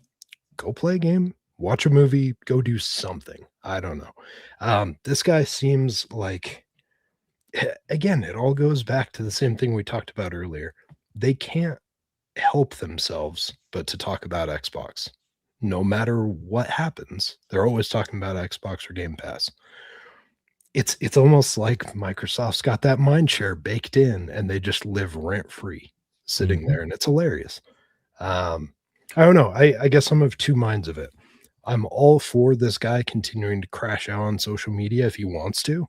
It's funny, it's entertaining to watch. But at the same time, I hope for him at some point he can just maybe log off and go do something more productive. Agreed. I agree for sure. And one thing to say before we get to your comments, Luke, is that he was actually when he got let go from Sony, he was walked to the door and escorted out of the building with the box in hand. So, and that did happen. So yeah. So Luke, your thoughts on these comments? I find it interesting whenever Shaun Layden's name pops up, because I don't have any vitriol towards him. He did a lot for the PlayStation brand when it was at its best, and I think a lot of the PlayStation brand is successful because of him. But those insights are well over a decade old, and the industry is vastly different than it once was. Hold on one second. They are Xbox sexuals, lol, stalkers is amazing. Sorry. Go ahead, Luke. I didn't mean to stop you. I knew it was coming. That was a lot to take in, but what's up, Dragons? Good to see you.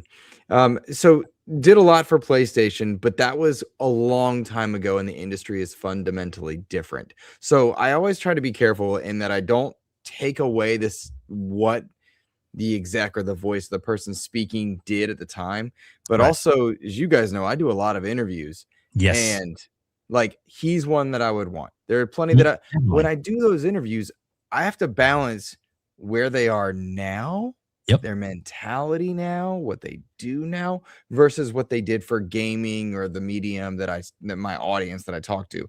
And sometimes it's really disparate what they did versus where they are now. Sometimes it's just that way. And you can see that with some of the former execs that have become content creators or developers that become content creators. Like, you can just see that some follow a trend, some don't. I think Shaun Layden is clearly very intelligent, clearly very wise, but now he works for Tencent, and that in and of itself really tasks a lot of the credibility I think that anybody could lend him. And what I find very frustrating about this is a nebulous statement that doesn't mean a damn thing other than to get attention. And that's the part that frustrates me. What are you talking about? What do you mean? Can you be specific? Can you articulate it? Moreover, why did you post it instead of reaching out, except to say that you want attention? And if that's the goal, which it very much seems to be, you got it. Asha Sharma, a voice whom I would be wonderfully inclined to speak to, now is talking to you, right? So is that the route to go? Is that what you should have done? Is that, I don't know. But I also really don't like that you make this nebulous comment and we don't know what it means. We don't know what it is. And we're meant to infer. What do you want us to think? And so I was very disappointed to see that just in general. Yeah. Yeah. Yeah, I don't know if he's still with Tencent. I think that relationship ended. So yes. To be clear, oh, it did end? I did not know that. Yeah, I did not realize what he's doing now. And I would apologies. Like to I thought interview. he was still there. Yeah. Yeah, no, he is. I don't think he got walked out the door there. I just think they decided they didn't quite need his expertise at the time. Okay, let's go. Fair enough. Poll question real quick. We'll put that up there real quick, and then actually we got to start wrapping things up like real soon because both these gentlemen need to leave. And and that can be our last topic is the whole Game Pass discussion. But yeah, let's let's put the poll up. So let me and then Silent Cypher, your thoughts on this? Yes. Sorry, wait, on this specific? Yeah. The Asha Sharma responding back. Oh yeah, Shaun Layden yeah. No, I had already mentioned, like, I think he just needs to log off. But as far as like Asha sending that message, it does make me curious as to like what that really means. But I That's mean, right. You did talk about it. That's my yeah. bad. No, you're good. You're good. I'll Yeah. be curious as to what this actually, comes out to be. But at the same time, she's been talking to people all over the industry ever since she jumped into the position, right? Like she had Major Nelson, Larry Herb reach out, and so like there's been a lot of communication, even if it doesn't mean anything for what we see as like stuff down the road or whatever. It's probably good for her to get to talk to these people so she can just get a feel for what the room looks like, whatever he's doing at this point. I don't know at this point. Yeah, interesting to see if he could even help, right? Whatever, maybe he brings some fire to the Xbox side. Maybe. Like to your point, Luke, that he did really kind of help PlayStation quite a bit, right? So maybe that's something they need, right? But either way, is he still that guy? That's the other part. Is like, yeah, I always try to keep in mind they did something. Like there's a reason. I forget the God of War creator's name.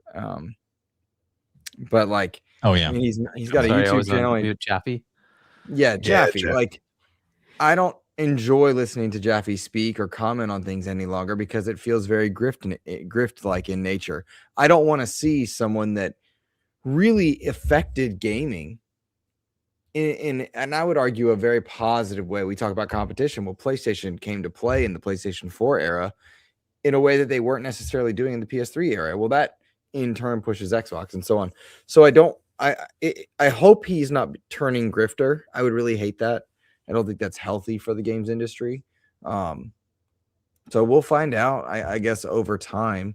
But I also agree with Cypher in that I don't care if she takes that meeting. Like, one, it's not my business. But two, take the meeting. Hear everything. One thing that's clear about Miss Sharma is that she is working very hard to learn all the things that exist in this ecosystem. And I welcome that. I welcome the new blood, the new ideas, and the willingness to be open-minded to all aspects in order to make the brand that I really do feel passionate about successful. Plain and simple. There you go. There you go. All right. Hargeet, if you don't mind, read the last question, which it's on the chat. You need to scroll it up. Read what the last poll question was, then read the results, and then read what the new one is, and we'll go around the horn, and then we'll get us out of here. I know we have a bunch of other topics, but we're just gonna have to wrap it up tonight because we've just been getting into it too much. This is awesome, but can't last forever. Oh, I am on mute. Yeah. So hold on. Sorry, we have this. Razor Ultron celebrates 10 months of membership. Razor Ultron, thank you so much. So we appreciate you. Yeah.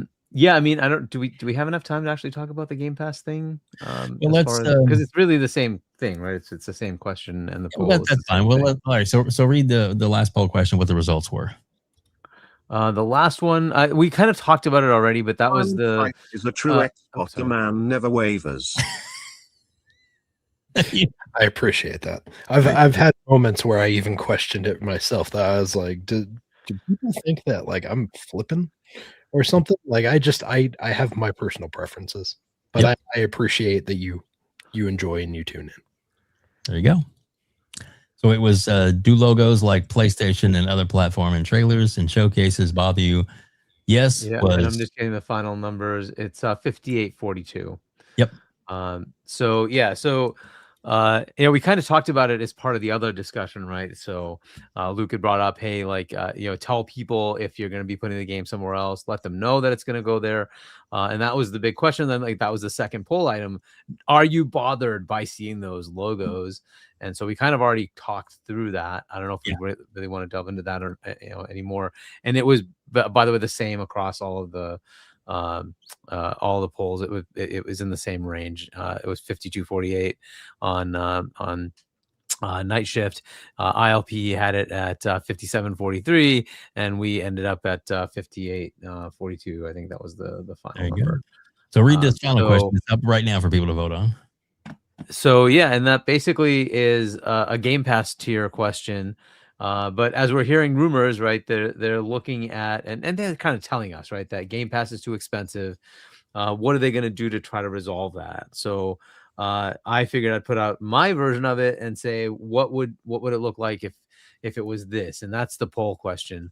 And what it if people have started voting yet, it's would you like Game Pass Premium, which is the like sort of middle tier, at $20 a month with all the day and dates, including COD, all the EA, Ubisoft, all that, no perks, no cloud. So all the extras and that you get with Ultimate, those would not be there. So that would include things like the Riot Game stuff. That would include things like the Fortnite crew, all the little discounts you get, right? All those things that you get as extra benefits, and plus no cloud access. And no you would eliminate those too, right? It'll be only. It would include PC. That's fine. It would include PC. Fair enough. Console, PC. You get all the games day and date, including COD, right? You get your EA Play, you get your Ubisoft Plus Classics, whatever, all that stuff's there. All right. Well, so essentially it becomes Game Pass, all games, just games. There you go. We're going to find out that poll right at the very end. We're going to close it out at the very end. So you still got a few minutes to go. I'm going to go around the horn. We'll start with Silent Cypher, and then I've got Luke. When we go to you here in just a second, I've got one of your things to pull up. So one of your articles, stuff you could talk about that and get into more about some of the people that you've interviewed recently. But Silent Cypher, please tell everybody where they can reach out to you, where they can find you, as I put your list right there beside your head. There you go. Boom shakalaka. Right there. There's a QR code, so it's on the screen if anybody wants to check that out. So please do that and make sure you subscribe to this gentleman. Go ahead, buddy. Tell us where you're going to be next. Well, thanks as always for having me. Luke, it was great hanging out with you a little bit. I look forward to seeing you in June. I look forward to seeing all you guys in June. Hell yes. Be there. It's going to be awesome. I feel like it's just been years in the making, so it'll be a lot of fun to hang out with you guys. As far as where you can find me all over on social media. You can scan that little code right there. Should bring you to most of my channels. I think I still have to add a few more, but besides here, you'll catch me at the end of this week. I'll be on Friday night with Ferocious Fee again.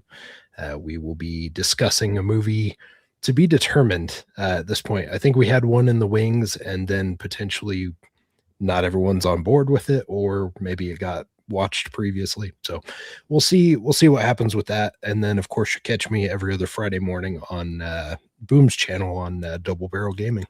But yeah, I'll see you guys soon. Thanks, chat. There you go. All right, so Luke, you are up. Let me back down and switch to Luke's thing, and then I want to pull up this nice little article that was actually thrown up here by Idle Sloth, which covered a little bit about your one of your comments there, and actually was a little snippet, and we can play some of that snippet if it's all right with you. But people get the full interview to go in there. So set this up for us real quick, what this was about. So I'm doing an Xbox at 25 series where I welcome on different content, different developers or people that were relevant in the last 25 years of Xbox. We're at the 25th anniversary of Xbox. So I'm working on bringing on a number of different executives and game creators, designers that are influential to that. Most recently was Cliff Bleszinski, who, if anyone is unfamiliar, is the head and the creator of Gears of War for the first trilogy. Cliff was instrumental in Unreal Tournament, in designing the initial Gears of War, and in what made the Xbox 360 special. And I think the clip that Sloth pulled out was Cliff commenting on what they're doing with the sequel trilogy, but then kind of redirecting after E-Day. I think that was the clip that he pulled. Do you want me to play that clip real quick? You're more than welcome to, my friend. Cool. Well, like I said, I want to make sure you're cool with it. Oh, yeah, absolutely. All right. So, and of course, this is just a little sample of some of the amazing work that Luke does. So please make sure you like and subscribe to his channel and you watch it religiously, as you should. Do you hope? Well, I think that there's room for 2 more squad mates that they could effectively kill if they wanted to, depending on how they wanted to fit it in the narrative. I think they're doing the whole go back to give the people what they want. You know, we've talked a lot about there's been stories written about it, but to experience that, I think the possibilities for cinematic moments are tremendous with what they're doing. course, it's going to That's load. all right. And That's you know, all good. people, you know, I got goosebumps when I saw, you know, Marcus, you know, falling in that hand, you know, went down, you know, a lot of being Dom, you know, and you know, all the comments, you know, people online just loved it. Because you know, they were just, you know, they had the ultimate gaming bromance. And to go back to that as opposed to just putting Zombie Dom as a multiplayer option, like, come on, man. I think they're really, you know, righting the ship. And, you know, you're not gonna be fighting those stupid robots or anything, or not, you know, not the crazy lambent, you know, it's just gonna be making the locust scary again. And seeing Marcus, you know, struggle with just one locust in that trailer, I think was brilliant, and showing the hopelessness of life on Sarah, the welcome home banner on the wall showing, you know, hey, congratulations, the pendulum wars are over, but psych, you know, now you have a, you know, bigger, scarier threat in order to deal with. This is what happens when humans fight too much. A third party comes in and screws stuff up. And I have high hopes for it, and I can't wait to see what they put out for it. If I like it, I'm going to be honest about it, and if I don't like it, I got nothing to lose, to be honest. There you go. There you go. Very good interview. And like I said, this is the second time you've interviewed Cliff. Is that correct? Third, actually. Third. Third. Oh, my goodness, I missed one. So amazing, and that and then obviously he trusts you as a journalist to be able to come back on and stuff. So that's fantastic. It's a big shout out to you. And like I said, you well-deserved interviews, and some of the other ones you had, just say a couple of the other ones, the recent other two big Xbox interviews that you've gotten. Sure. The last three is part of my Xbox at 25 series. Cliff Blazinski, Seamus Blackley, the designer of the original Xbox, and he was a really fun interview. And then prior to that was Ed Freeze, who was VP of game publishing at Xbox back when they launched the initial Xbox 25 years ago.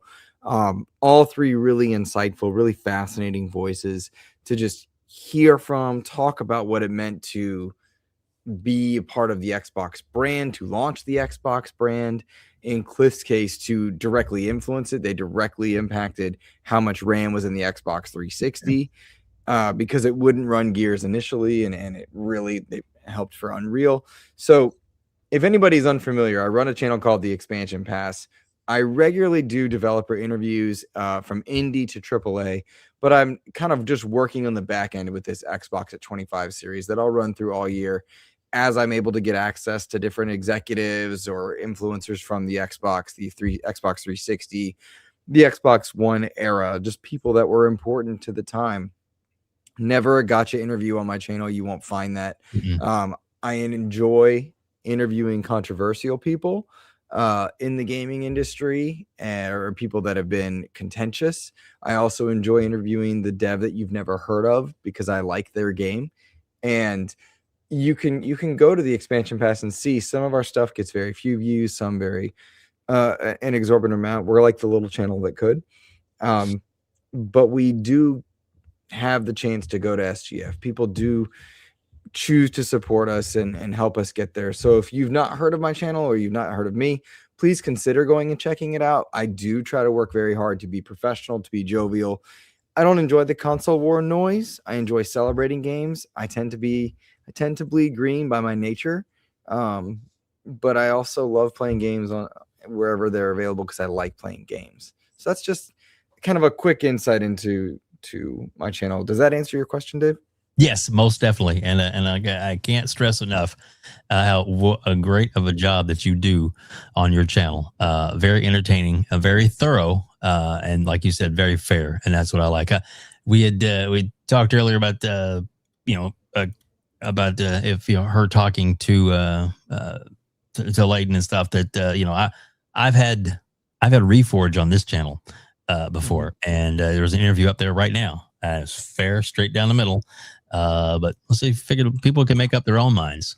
But let's hear what he has to say. And it's up there now for people. And some people are like shocked. Why did you interview him? It's like, well, this is maybe something you would normally have tuned in for, but maybe this one you will. So it's there for anybody who wants to watch it and wants to listen.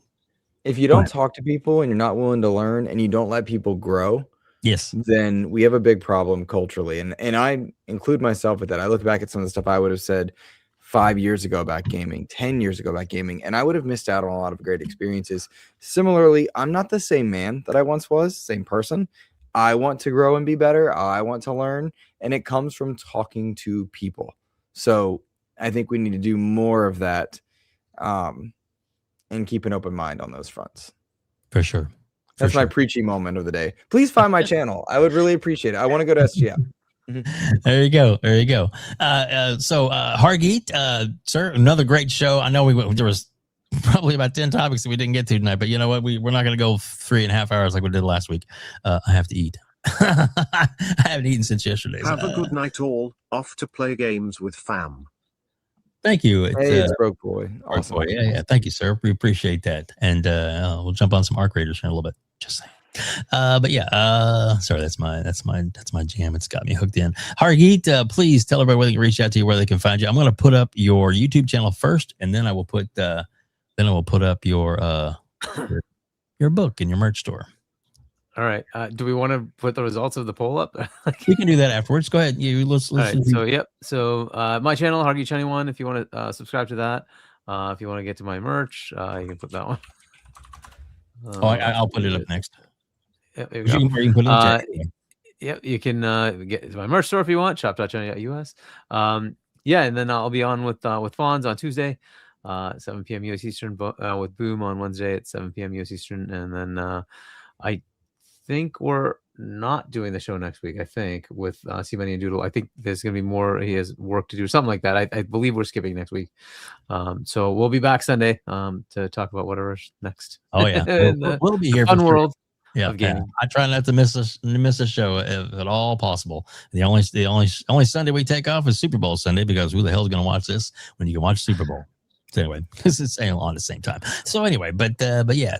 But other than that, we're on every Sunday. I'll do my best to get a show going. Yep. And so, yeah.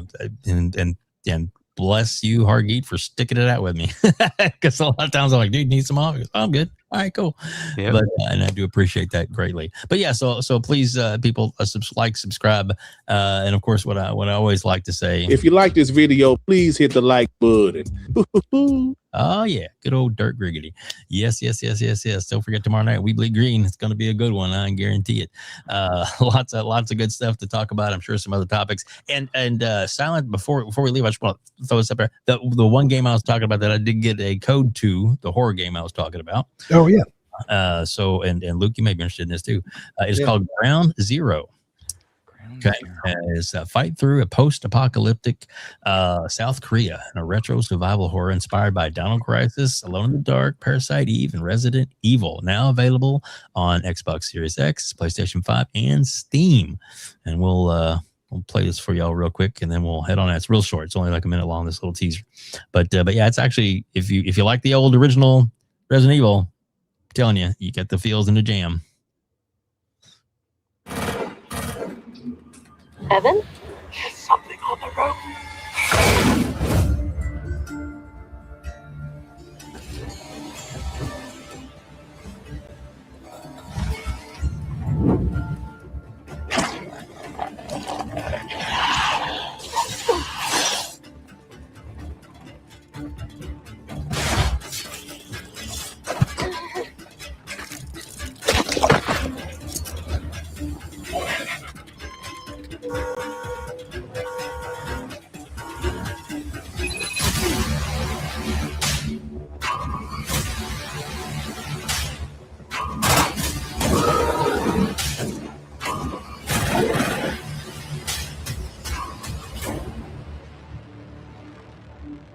There you go, Ground Zero out now, and my review will be up next week. So nice. Yeah, looking forward to that. Yeah. It's pretty cool. So yeah. Anyway, I like that kind of stuff, and then I got the code for it. I was like, you know what, I will review it. So they offered it to me, and we're going to check it out. So I like those old classic games because I'm an old guy. Anyway, but don't forget, we do have, and I'll throw it up here real quick. We do have our game merchandise up and available. We do have a brand new shirts. Of course, this one, let me show this one real quick. Is that the right camera? Nope, that's the wrong camera. I got too many cameras. Because, oh yeah, here we go. So this is the Arc Raiders one. Whoops, got the audio still playing on my ear. Hold on. Stop that. Anyway, so yeah, here's our Arc Raiders shirt. which is kind of cool. And then we have the new one, which is the Gears of War shirt. These were co-designed by FARK QUE. Thank you very much, FARK QUE. Great job, by the way. So yeah, it was a lot of fun, a lot of skill stuff. If you're interested in that, some of these shirts are like $12. So just if you want one, cool. If you're not, that's cool too. They're just there for whoever wants one. Again, we thank you all so much for being here. Oh, that's the big room camera. We'll get the right one here in a minute. There we go. Got too many cameras too. Yeah. So and we're also just so you know, Luke, when we were there at in LA, that's sometime that Saturday, maybe late at night. I don't know, but sometime we're going to do a live podcast from the hotel lobby. Until they throw it there. So yeah, it'll be cool. I'm having a nice little round table. People just jumping in, jumping back, and making comments. So who knows who might join us at the table? That's awesome. We've had some people that say they might stop by. So we will see. It'll be a fun time talking that in June. Hargeet, thank you again for everything you do, sir. Thank you so much, and thanks to everybody for sticking around and watching us. Normally I would send you off to another channel, but I was going to send you off to Sig, but he hadn't started his show yet. But yeah, we will eventually have some other stuff. But right now there's Vera's. I'm not sure exactly what she is, and she's doing. Thanks, Razor Ultron. Yeah, DJ WEBDAVE has all the toys. Yeah, where does he get those wonderful toys? Well, I'll tell you. There you go. All right, guys, thanks again for watching us, and thanks for joining us here on the Gamers Council.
Game over.